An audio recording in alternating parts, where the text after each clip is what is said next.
Hello there, I'm Malaya, your loyal insider here in the Philippines. Today, we're stripping away the fantasy and looking at the four common lies young girls use to systematically drain your hard earned American retirement. Put your phone down and stop smiling at those sweet good morning messages for just 1 second. While you're dreaming of a sunset on a white sand beach, she's likely in a group chat with her three cousins, debating which slice of your 401k is going to buy her brother a new motorcycle or pay for her niece's tuition. I know it hurts to hear, but in this game, you aren't the guest of honor. You are the caterer.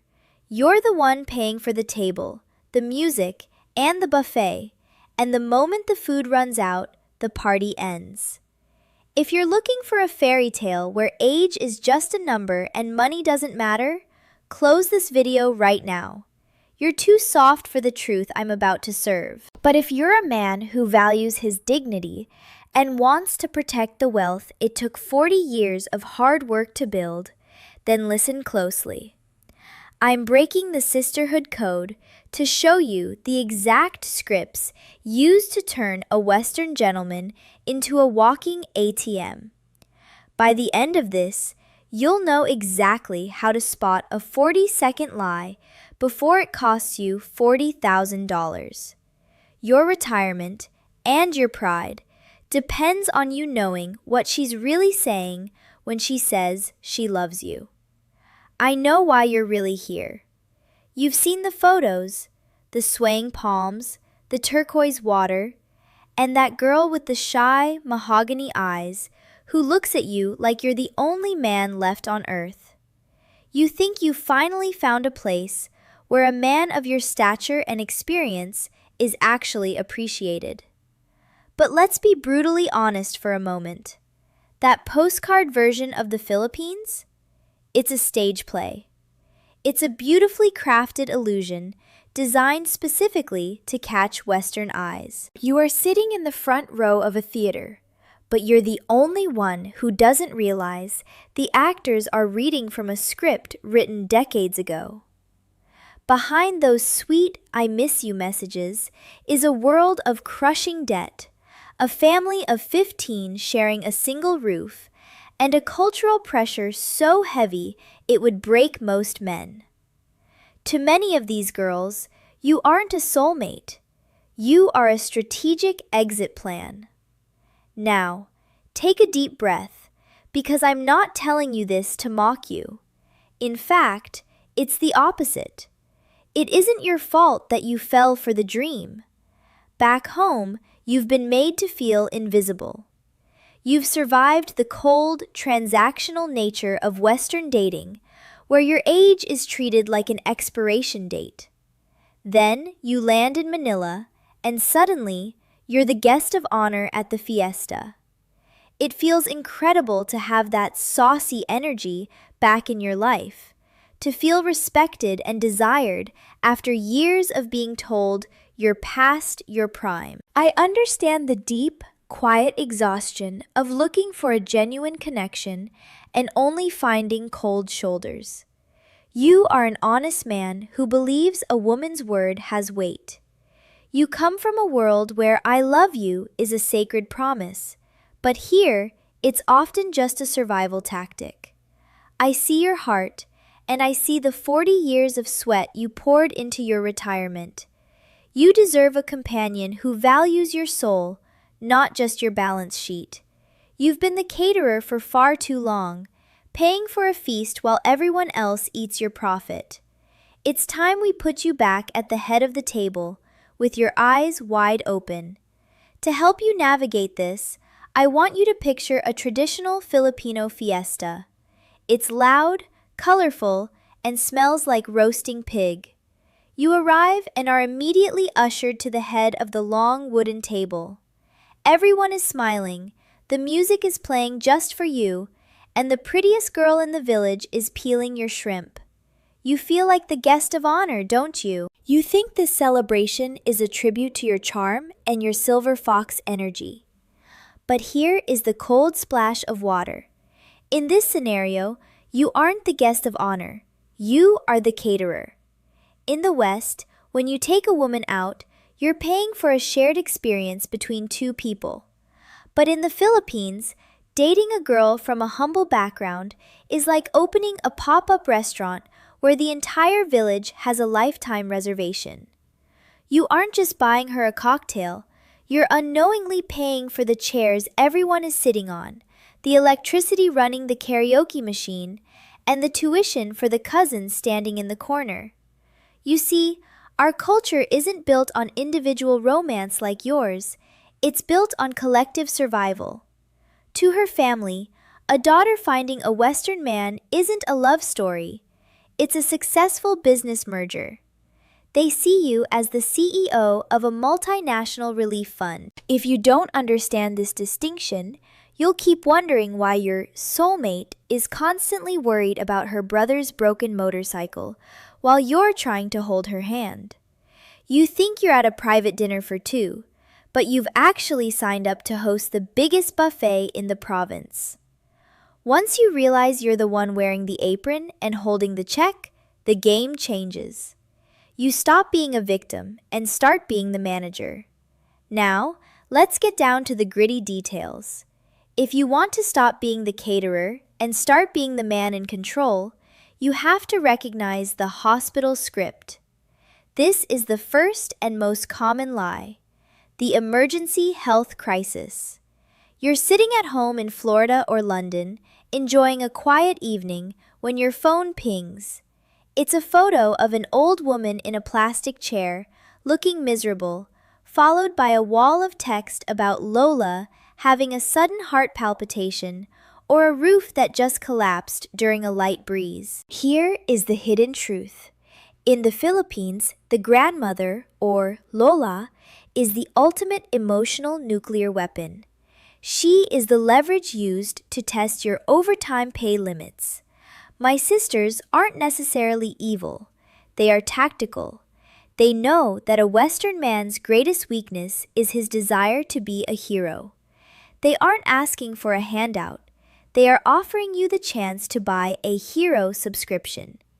If you send that $500 for medicine without a single question, you've just signaled that the bank is open for 24-hour drive-through service.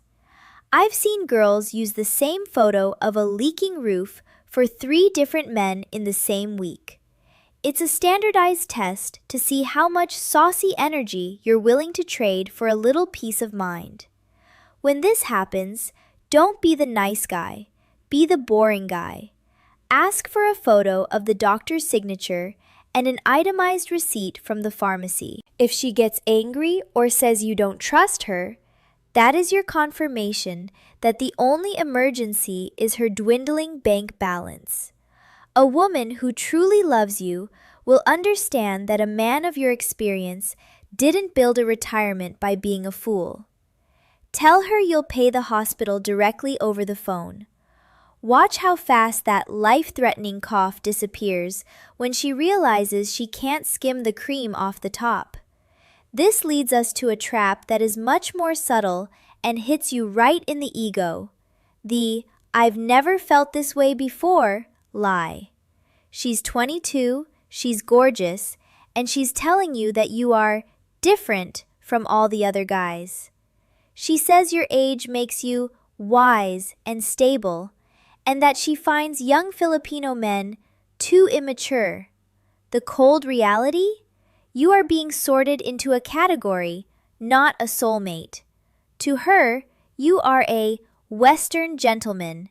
That is a job title, not a romantic description. She is biologically wired for the survival of her bloodline, and you are emotionally wired for validation, because back home, you've been treated like yesterday's newspaper. She knows that by whispering how unique you are, she lowers your guard. It's an emotional performance designed to make you feel like a king, so you'll act like a benefactor. You think you're having a deep connection, but she's just checking the engine to see how much mileage she can get out of your affection. By the way, if you're finding this insider information a bit hard to swallow, but know you need more of it to survive? I have something for you. I keep a private newsletter, a survival guide really, where I dive much deeper into these cultural scripts than I ever could here. It's free, it's honest, and it's where I share the real sisterhood secrets for men who are serious about finding a good one. You can find the link in the description. Now, back to the business at hand. Speaking of business, let's talk about the black hole venture.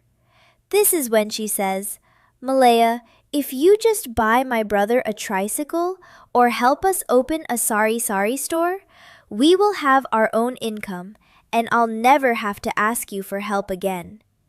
It sounds so logical, doesn't it? You think you're investing in her family's independence. You think you're planting a tree so you can enjoy the shade. But here is the hidden script. That business is a sinking ship before it even leaves the dock.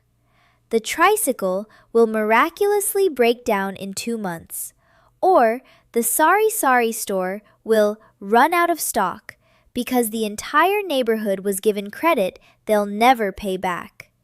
In reality, it's just a way to move a massive lump sum of your retirement into her family's hands in one go. You aren't a venture capitalist, you're a retiree.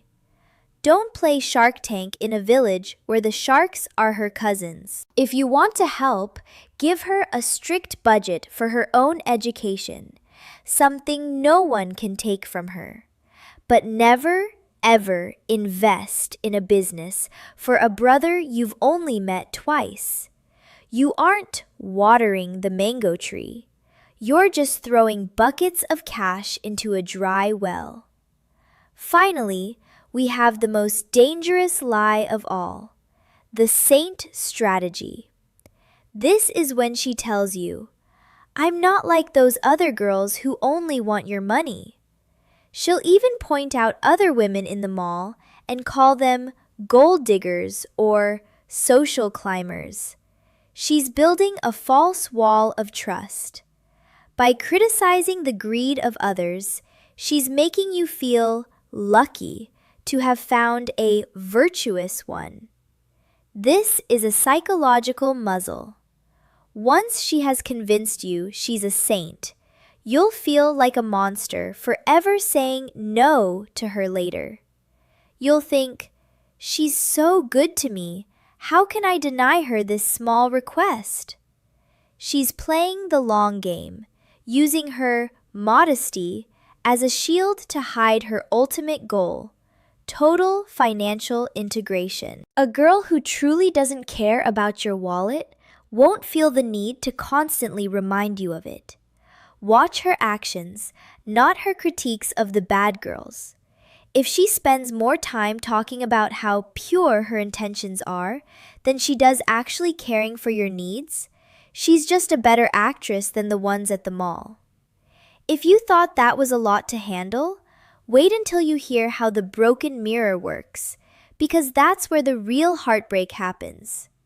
Now, lean in, because this is the part that's going to make your chest feel heavy. We've talked about the lies, the scripts, and the scams, but I've saved the most brutal truth for last. I call it the broken mirror. You see, the biggest danger you face in the Philippines isn't actually that you'll fall for a bad girl or a professional con artist. The real, heart-wrenching danger, the one that actually ruins lives, is falling for a good one. Wait, let that sink in for a second. Why is a good girl the most dangerous thing in the islands? Because in our culture, a good Filipino girl is defined by one thing above all else: her absolute sacrificial loyalty to her bloodline. In your Western world, a woman leaves her parents to start a new, independent life with her husband. In our world, that's often seen as a betrayal of the highest order. If she is a virtuous, loving daughter, her heart doesn't truly belong to you. It belongs to the 15 relatives sharing a 2-room shack in the province. You aren't competing with a secret boyfriend or a younger local man. You are competing with 500 years of cultural programming that says a successful daughter is a lifeboat for the entire village. When she looks at you with those genuine, tear-filled eyes and says she cares for you, she's likely telling the truth. But here is the plot twist. Her love for you will never, ever be as strong as her obligation to save her family from the mud. When you save her, you aren't just taking her to a nice condo. You are unknowingly signing an adoption paper for her parents, her siblings, and her struggling cousins. You think you're building a private sanctuary for two, but you've actually volunteered to be the pension plan for an entire clan. The mirror is broken because you're looking for a soulmate, but the reflection is always crowded with the faces of people who view your retirement as their only hope for survival. If you aren't prepared to carry the weight of her entire history on your shoulders, then no matter how much she loves you, you are both heading toward a very expensive, very painful heartbreak. I know I've just poured a bucket of cold water on your tropical dreams, and your chest might feel a little tight right now. You're likely wondering if it's even possible to find a genuine heart in these islands, or if you should just unpack your bags and stay home. Let me take a deep breath with you. The answer is a resounding, beautiful yes. I'm telling you these secrets not to keep you away, but to make you invincible. You see, despite the hospital scripts and the fiesta tables, the Philippines remains the most incredible place on earth for a man of your caliber to find a deep, lasting connection. You are 60 years old. That isn't a decline. It is your absolute peak. Your gray hair represents a lifetime of stability, a depth of character, and a quiet strength that no immature 20-year-old boy here could ever hope to compete with. To a truly good Filipina, and there are thousands of them waiting for a man like you, you are the ultimate prize. You are the man who knows how to listen, how to lead, and how to treat a woman with the dignity she deserves. Now that I've shown you the holes in the road, you can drive with total confidence. You aren't a victim anymore. You're the man who knows the game and chooses to play it on his own terms. Your happiness is waiting, and now you finally have the map to reach it safely. You are a king, and the right queen is looking for exactly what you have to offer. Now, I want to hear from you. Have you already felt the heavy weight of the caterer's apron on your shoulders? Or are you still sitting at the head of the table, blissfully unaware that the bill is coming? Tell me your story in the comments. I read every single one. My mission is simple: to make this world a little less lonely by helping honorable men find the connection they deserve without being made into fools. If my insider's perspective helped you today, and you'd like to support a local girl for telling the truth, consider sending a small tip for a bucket of Jollibee spicy chicken or a cold bottle of San Miguel beer. It's a small gesture that helps me keep these secrets coming. Take care of your heart, but protect your legacy first. I'm Malaya. Ingat, my friend, and good luck.